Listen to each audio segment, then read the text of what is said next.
I just checked my watch a couple of times, and I was talking to Tim, and Tim said, hey, did you know it's the last day of March? And I went, what? I was just looking at the time this entire time. Wow. But anyway, as we close out March, it was exceptionally dry. And as we kick off the month of April, it doesn't look like there is any sort of change in the works. When it comes to the rain this past month, Spokane, we were more than an inch behind, about 1.33 inches behind what we normally see. And that was the case for everybody, about an inch behind what was normal. And even with those rainy days on the west side, Seattle closed out the month about an inch behind in terms of rainfall. And we've been talking about the ongoing drought conditions. And as you make your way into the central portions of the state, the drought is back and in a big way. But up in the mountains, not so much the case. Even with our warm stretch and melting snow, we are still looking at plenty of snow in those mountains and snowpack at or above normal across much of the inland northwest mountain ranges. All right, that was tough to get to. All right, early on this morning, it's dark, no doubt about it. 30 degrees here in Spokane, 29 in Coeur d'Alene, 25 in Sandpoint. We likely dip into the 20s, but just briefly, and it's not going to be near as cold as it has been those past few days.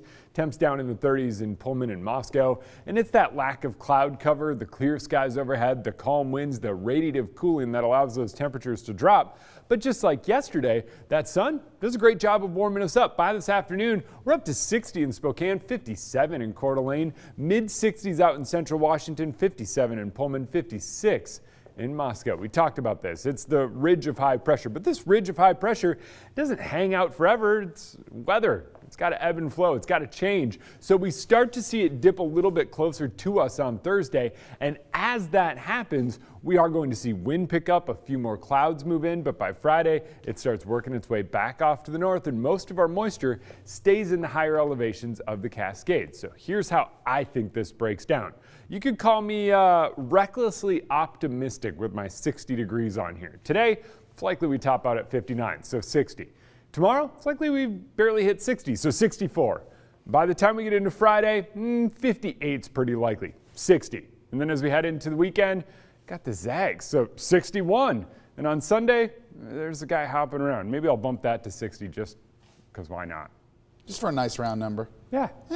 So basically, I think we're close to it, but I got optimistic.